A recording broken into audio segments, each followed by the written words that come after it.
Bacaan diambil dari surat Rasul Paulus kepada gereja di Efesus.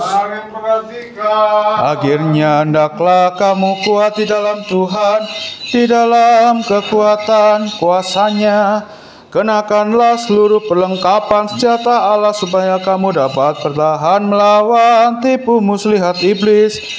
Karena perjuangan kita bukanlah melawan darah dan daging, tetapi melawan pemerintah-pemerintah, melawan penguasa-penguasa, melawan penghulu-penghulu dunia yang gelap ini, melawan roh-roh jahat di udara.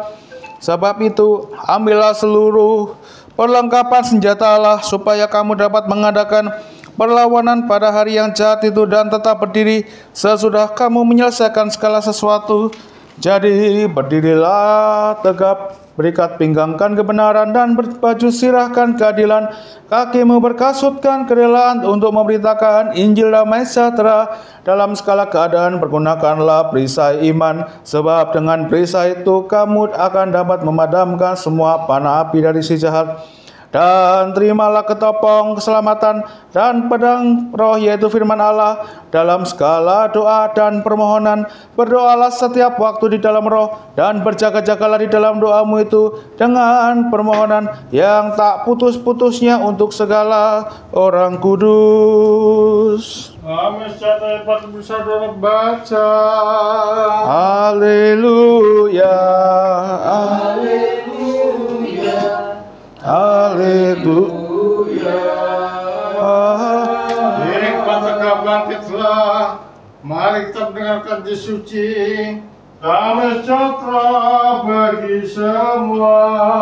Dan ini Pembacaan diambil dari Injil Lukas pasal 13 ayat 10 sampai 17. Mari memperhatikan. kemuliaan bagimu ya Tuhan. Kemuliaan bagi. Pada suatu kali Yesus sedang mengajar dalam salah satu rumah ibadah pada hari Sabat. Di situ ada seorang perempuan yang telah 18 tahun dirasuki roh, sehingga ia sakit sampai bungkuk-punggungnya dan tidak dapat berdiri lagi dengan tegak. Ketika Yesus melihat perempuan itu, ia memanggil dia dan berkata padanya, "Hai ibu, penyakitmu telah sembuh." Lalu ia meletakkan tangannya atas perempuan itu, dan seketika itu juga berdirilah perempuan itu dan memuliakan Allah.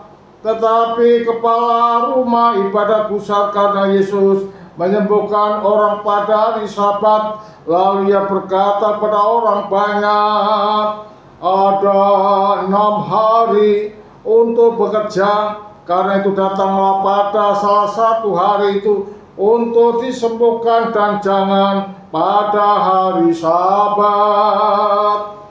Tetapi Tuhan menjawab dia, katanya, "Hai orang-orang munafik, bukanlah setiap orang di antaramu melepaskan lembunya atau kelitinya pada hari Sabat dari kandangnya dan membawanya ke tempat minuman? Bukanlah perempuan ini yang sudah 18 tahun diikat oleh iblis harus dilepaskan dari ikatannya itu, karena ia adalah keturunan Abraham?"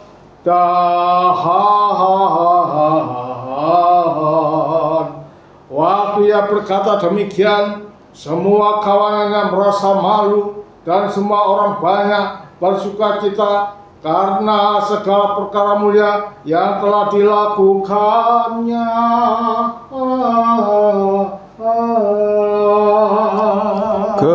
Kemuliaan bagimu ya Tuhan.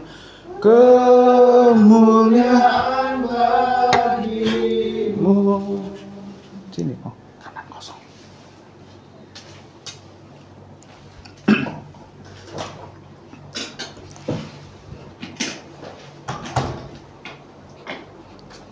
Baik, Bapak Ibu silakan duduk. Puji nama Tuhan, kita dapat berkumpul kembali pada hari Minggu ini.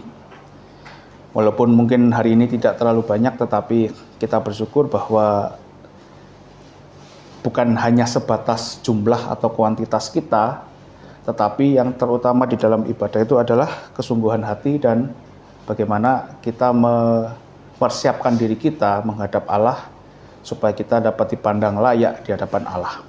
Baik Bapak Ibu yang terkasih di dalam nama Tuhan Yesus Kristus, kalau kita melihat di dalam sejarah Alkitab, Allah telah beberapa kali mengadakan perjanjian kepada manusia. Yang mana pertama-tama adalah perjanjian dengan Adam. Perjanjian dengan Adam, dan akibatnya apa? Kita lihat Adam gagal. Adam diperintahkan untuk apa? Untuk tidak memakan buah dari pohon pengetahuan yang baik dan jahat. Adam gagal. Tetapi di dalam kegagalannya itu, Allah tetap menunjukkan belas kasihannya kepada manusia dengan mengadakan suatu perjanjian yang baru, yaitu bahwa akan ada keturunan perempuan yang akan meremukkan kepala iblis, kepala ular. Lalu berabad-abad berlalu, kemudian kita bisa melihat bagaimanakah di zaman Nuh. Di zaman Nuh, manusia tidak bisa menjaga perilakunya. Akibatnya apa? Allah menyatakan penghakimannya atas dunia dengan air bah. Dan setelah air bah, Allah mengadakan perjanjian yang baru dengan Nuh. Lewat kembali berabad-abad. Lewat sekitar 600-700 tahun setelah itu, berdirilah menara Babel. Di situ manusia juga tidak bisa menjaga perilakunya, tidak bisa menjaga kehidupannya di hadapan Allah. Akibatnya apa? Manusia diserakkan. Tetapi di dalam terseraknya manusia itu, Allah memilih seseorang, yaitu Abraham. Dan Allah mengadakan perjanjian dengan Abraham. Perjanjian dengan Abraham ditegaskan kalau tidak salah sampai 4 kali. Dan menariknya, walaupun perjanjian Abraham itu ditekankan 4 kali, itu ada jarak 10 tahun. Jadi seakan-akan kok Abraham itu nelongso gitu ya. Kok dijanjikan 4 kali tapi dalam rentang waktu 10 tahun. Kok kayak nggak terjadi gitu. Nah, akhirnya apa yang dijanjikan tergenapi satu persatu. Yang pertama ialah tentang Ishak. Nah, kemudian perjanjian kepada Abraham tentang Ishak itu diteguhkan kembali. Selanjutnya perjanjian dengan Yakub, yang mana Allah mengadakan perjanjian dengan memberikan suatu tanda, yaitu mimpi Yakub di Betel. Ketika Yakub tertidur, dia melihat tangga yang dari surga ke bumi, malaikat Allah turun naik. Dan di situ Allah mengadakan perjanjian, dan menariknya semua perjanjian itu yang terjadi selalu ada korban untuk memeteraikannya. Jadi Bapak Ibu kalau belajar perjanjian lama, korban itu memegang peran sentral di dalam kekristenan. Dalam perjanjian lama, dan itu tetap prinsipnya tetap dipelihara di dalam kekristenan. Korban itu penting. Makanya kalau Bapak Ibu lihat di dalam perjanjian lama, seluruh perjanjian Allah dengan umatnya, dengan para hamba Allah ini, selalu ada korban. Habil mempersembahkan korban, Nuh mempersembahkan korban, Abraham mempersembahkan korban, Yakub mempersembahkan korban, hingga diberikannya perjanjian, yaitu hukum Taurat, juga ada korban. Dan terus menerus selalu ada korban sampai hingga perjanjian baru ada korban yang paripurna, yaitu siapa? Korban Kristus. Jadi prinsip korban itu tidak bisa menjadi dipisahkan daripada keyakinan baik agama Yahudi maupun kekristenan. Jadi kekristenan tanpa korban itu nggak ada nilainya. Karena korban itulah yang memiliki nilai rohani yang penting. Nah, tentang korban itu, tentang korban Kristus khususnya, itu bisa kita bahas di pertemuan yang lain. Itu pelajaran yang lain yang tidak sederhana seperti hanya sekedar penebusan. Nah, di dalam pemberian Allah kepada bangsa Israel tentang hukum Taurat, kita bisa melihat daripada apa yang menjadi inti dari tujuan hukum Taurat itu, Tuhan Yesus mengatakan bahwa pada hukum Taurat itu ada dua hukum. Kasih kepada Allah, kasih kepada manusia. Dan berpegang kepada dua inilah seluruh isi dari hukum Taurat. Jadi ada 10 hukum itu kepada Allah dan kepada manusia. Jadi kita melihat hukum Taurat itu dalam dua tujuan. Menyatakan hubungan manusia dengan Allah, dengan manusia dengan dirinya sendiri. Nah, tetapi yang terjadi adalah di dalam penerapan hukum Taurat itu, yang mana dikatakan pada butir keempat, ingatlah dan kuduskanlah hari Sabat. Kita melihat bagaimana orang Yahudi di masa Tuhan Yesus telah memaknai hukum Taurat itu dalam cara yang sangat legalistik. Jadi melihat segala sesuatu itu hanya berdasarkan huruf di atas kertas tanpa mengetahui daripada esensi dari perintah itu. Jadi hanya melaksanakan sesuatu tanpa mereka pahami mengapa mereka melakukan, yang penting hanya semata-mata taat buta. Dan cara memahaminya benar-benar letterlek, bukan literal. Beda ya Bapak Ibu, literal sama letterlek itu beda. Kalau literal, misalkan, Mbak Arta tolong masak nasi. Kalau kita memahami secara literal, oh berarti kan ngambil beras, dicuci, dimasak kan, jadi nasi. Kalau letterlek, Mbak Arta tolong masak nasi, itu nasi dimasak. Paham ya bedanya di situ? Jadi memahaminya bukan literal dalam pengertian yang umum dipahami, tetapi dalam pengertian yang sangat kaku. Memasak nasi, nasi dimasak. Jadi saya ditanya, nasinya udah dimasak? Sudah. Akhirnya jadi, ya kalau buburnya bagus. Kalau buburnya jadi nggak karu-karuan, gosong gitu. Nah itu kan bermasalah. Nah pemahaman-pemahaman seperti ini yang terjadi di masyarakat Yahudi pada zaman Tuhan Yesus. Dan ini terjadi karena apa? Karena guru-guru agama mereka, khususnya orang-orang Farisi, seperti itu. Dalam bahasan beberapa waktu kan kita sudah melihat bagaimana salah satu mazhab Yahudi yaitu kaum Eseni. Selain itu ada Farisi dan Saduki. Nah, orang-orang ini adalah orang-orang yang mendapatkan pengajaran dari orang-orang Farisi. Dan ini terjadi ketika di dalam Injil Lukas itu Yesus berada di salah satu rumah ibadat pada hari Sabat. Jelas di situ kumpulannya orang-orang Yahudi dan guru-guru agama Yahudi. Di setiap tempat ibadah, sinagog itu kalau orang Yahudi, itu pasti ada namanya rabi kepala di situ. Dan kalau di situ ada tiba-tiba datang hari Sabat, terus ada seorang juga rabi, dia akan dipanggil untuk mengajar.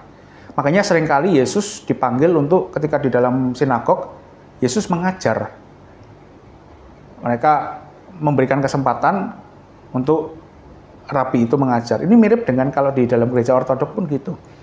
Misalkan di gereja ortodok kita gitu ya, tiba-tiba kedatangan ada tamu dari romo lain gitu, dari gereja ortodok lain, biasanya dia juga akan diberikan kesempatan untuk memberikan suatu pengajaran kepada kita. Itu umum sekali. Bentuk keramah tamahan, bentuk penghormatan kita kepada tamu kita. Karena di dalam baik agama Yahudi maupun di dalam gereja, kesempatan untuk memberitakan firman Allah itu adalah suatu kehormatan. Dan sudah sepatutnya kehormatan itu harus dilaksanakan dengan penuh tanggung jawab.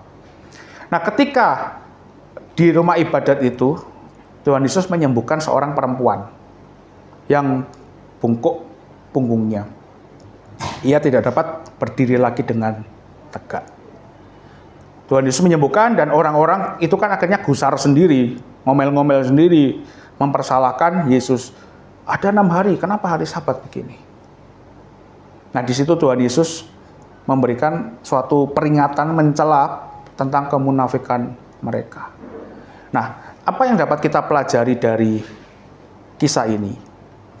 Hari ini kita tidak akan melihat dari sudut pandang Tuhan Yesus, melihat orang-orang ini, tetapi kita melihat dari sudut pandang bagaimana, kenapa orang-orang ini tuh kok bisa begitu?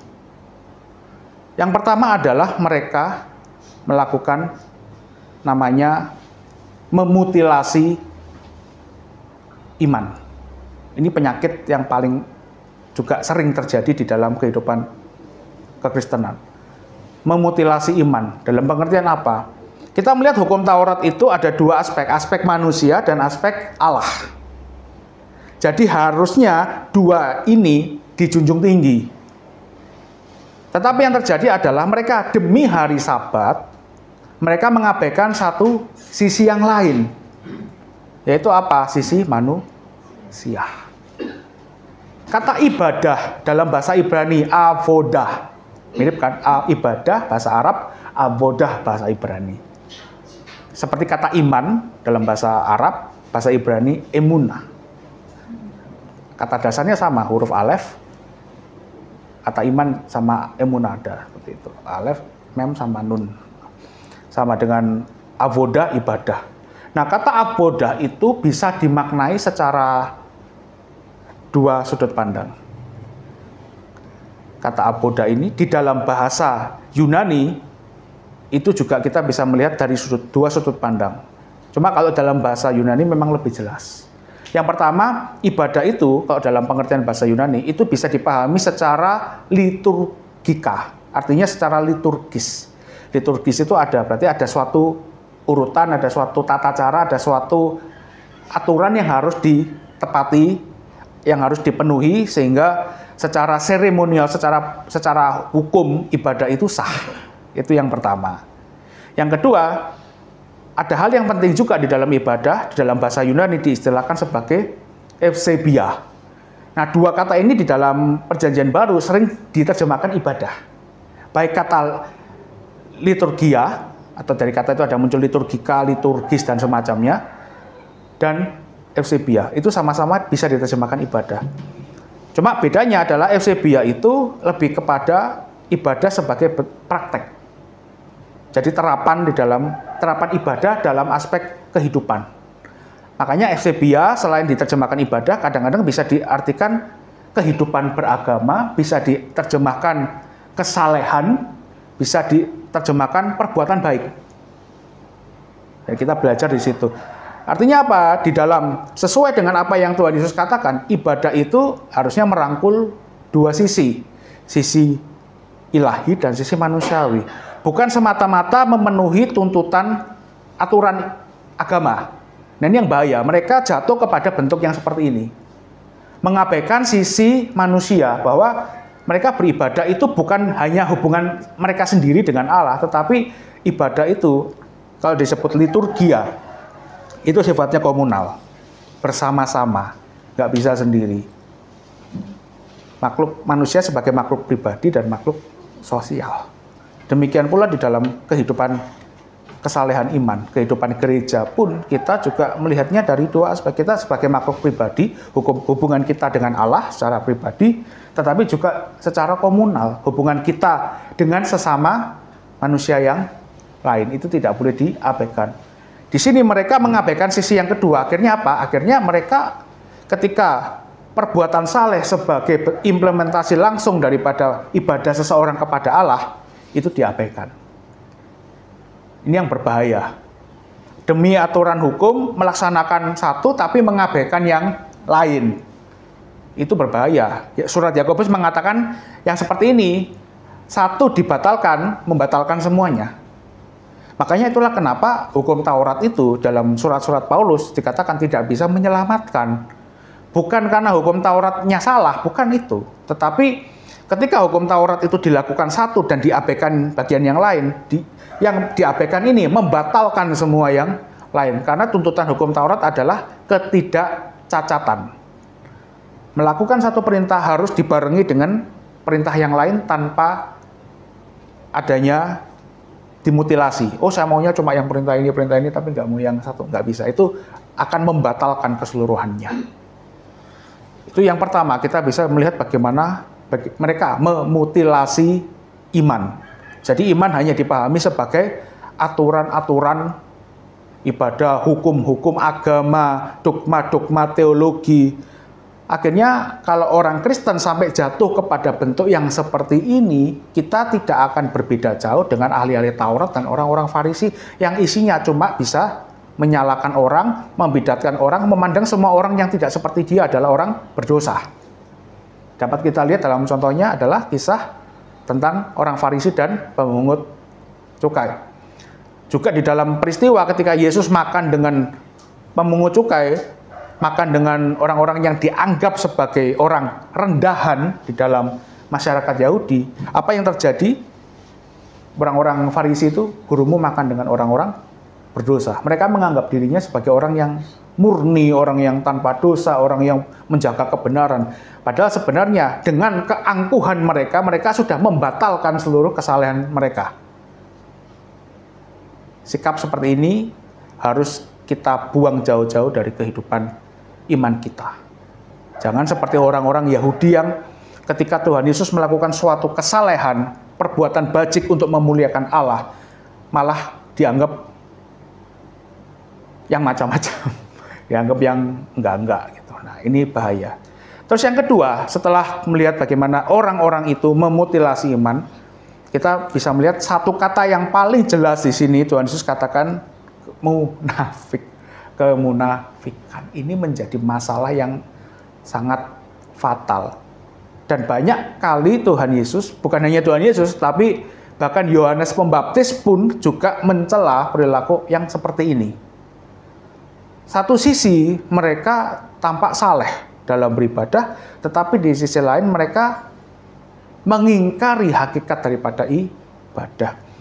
Dan Rasul Paulus telah mengingatkan itu di dalam surat kepada muridnya yaitu Timotius.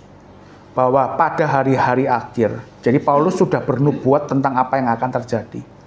Bahwa akan terjadi masa ketika orang-orang itu tampaknya saleh menjalankan ibadah, tetapi pada hakikatnya mereka mengingkari hakikat ibadah itu.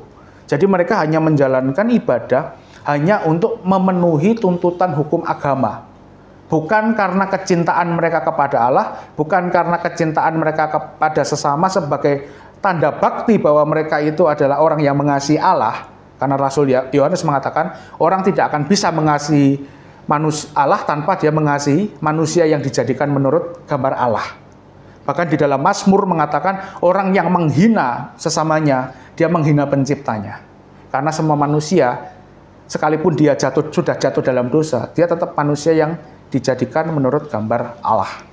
Tidak bisa kita memungkiri fakta itu. Kemunafikan orang-orang Yahudi membuat mata mereka buta, pikiran mereka buta, hati mereka dingin. Ketika orang lain berbuat kasih, yang mana jelas bahwa inti dari hukum Taurat adalah tentang kasih, mereka malah mempersalahkan orang yang melakukan apa yang menjadi tuntutan daripada hukum Taurat. Banyak sekali contoh-contoh kemunafikan orang-orang Yahudi, orang-orang Farisi di zaman Tuhan Yesus yang ditunjukkan kepada kita di dalam kitab Injil. Dan itu menjadi suatu peringatan dan pelajaran bagi kita sebagai umat Kristen. Jangan ada dua mental semacam ini, karena dua mental ini akan merugikan kita sendiri. Seakan-akan kita tampak saleh di hadapan manusia. Tapi justru kita malah menunjukkan kebobrokan kita.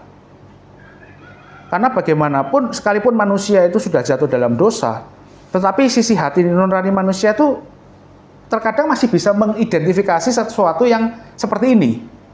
Ingat ya, kejatuhan manusia dalam dosa tidak pernah mematikan hati nurani manusia. Sekalipun hati nurani itu bisa dibengkokkan, bisa dikurung atau ditekan sedemikian rupa untuk diam, tetapi hati nurani itu tetap ada sebagai sarana manusia untuk dapat membedakan mana yang benar, mana yang salah. Kalau di depan mereka yang tidak mengenal Kristus saja kita sudah dipandang sebagai orang-orang yang seperti itu, bukankah kalau standar Kristus itu lebih tinggi daripada standar dunia, standar moral umum? Tentu kita akan dipandang sebagai orang-orang yang cacat di hadapan Allah. Dan yang paling celaka adalah kalau Matius 7 itu terjadi. Bukan orang yang berseru kepadaku, Tuhan, Tuhan yang masuk kerajaan surga, tetapi mereka yang melakukan kehendak Bapakku yang di surga. Pada hari akhir akan orang-orang berteriak, bukankah kami sudah ini, kami sudah itu. Dan Tuhan Yesus mengatakan, enyahlah, aku tidak mengenal kamu, hai pembuat kejahatan.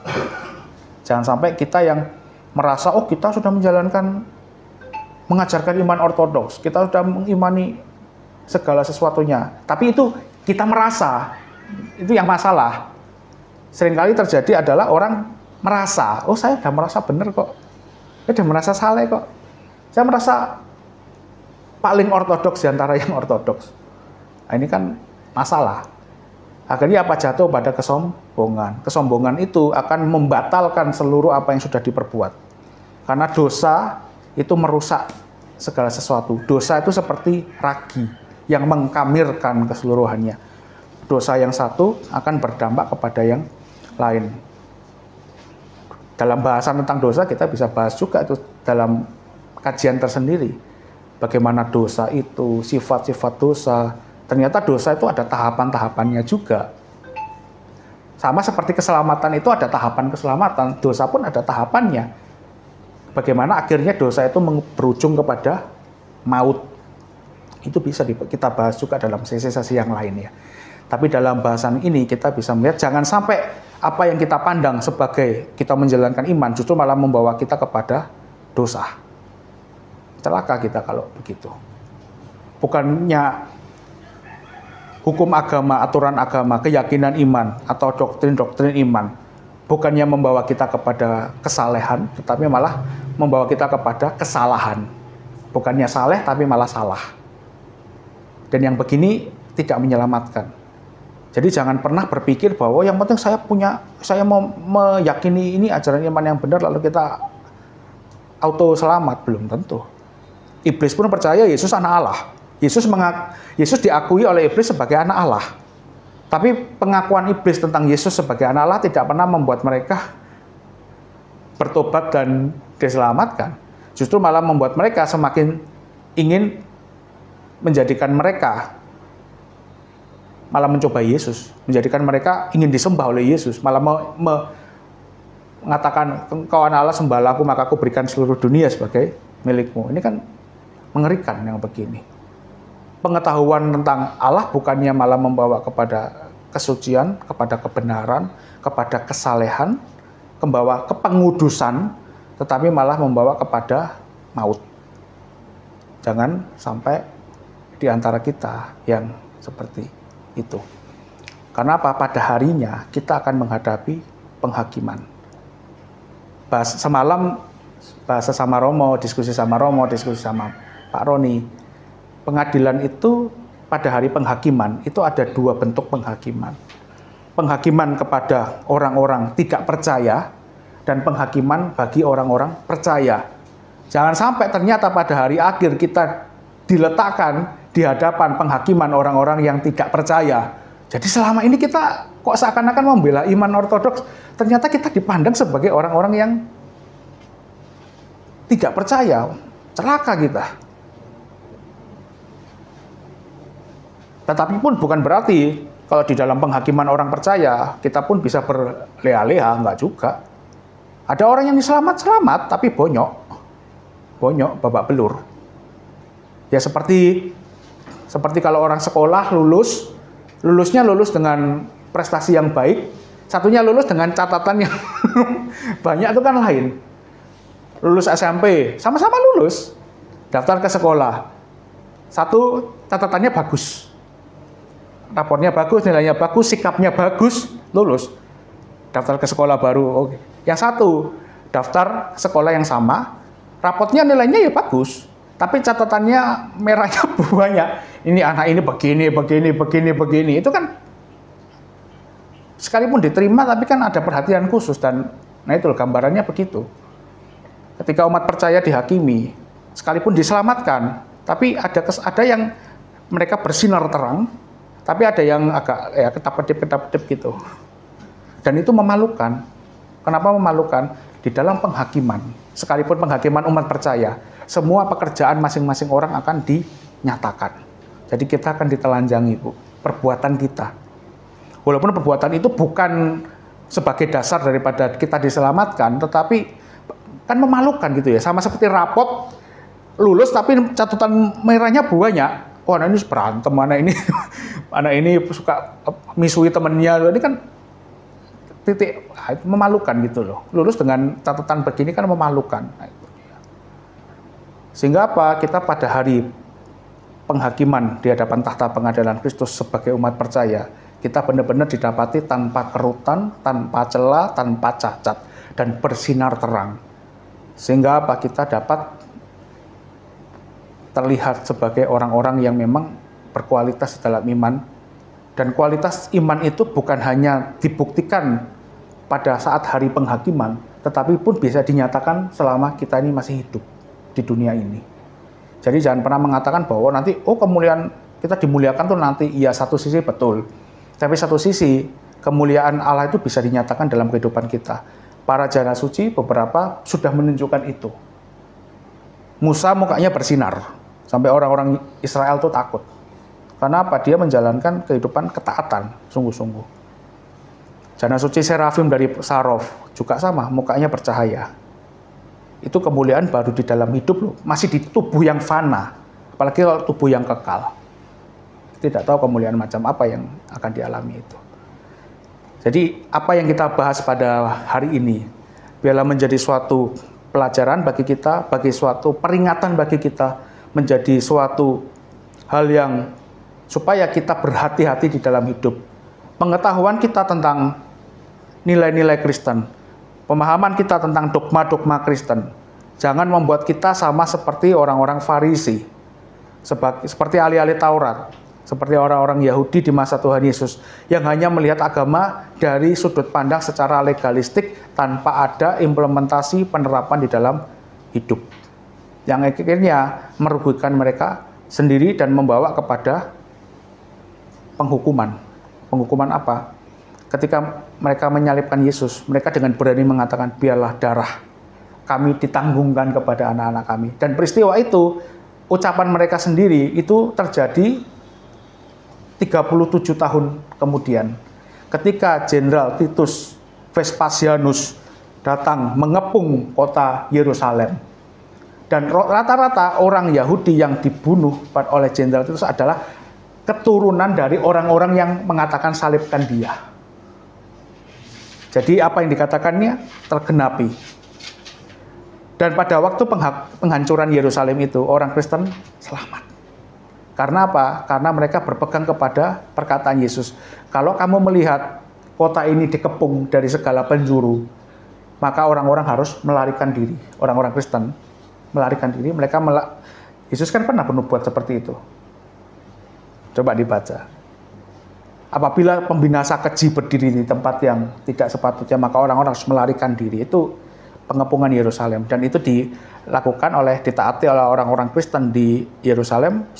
Pada waktu Jenderal Titus mulai datang ke Yerusalem, mereka pergi dan tidak ada satupun mereka yang mati. Sementara orang-orang Yahudi pada pemberontakan itu, peperangan itu, mereka mati sekitar 1 juta orang. Dan yang selamat, yang tidak terbunuh, mereka semuanya disalibkan oleh Kaisar Roma. Sangat mengerikan.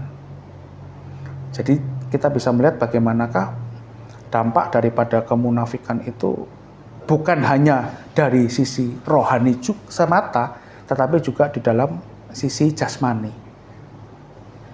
Kita bisa melihat itu sangat mengerikan. Dan kiranya kita dijauhkan dari sikap-sikap semacam ini. Sehingga kehidupan kita dapat mencerminkan kehidupan yang saleh, dan dengan kesalehan itu kita dapat menjadi saksi bagi orang-orang yang belum mengenal Kristus, sehingga mereka dapat pada suatu harinya oleh kasih karunia Allah, mereka bisa melihat bagaimana Kristus ada di tengah-tengah kita, dan mereka dapat memuliakan Allah karena kehidupan kita. Kemuliaan bagi Sang Bapa, Sang Putra, serta Sang Roh Kudus. Amin kiranya Tuhan memberkati kita semua.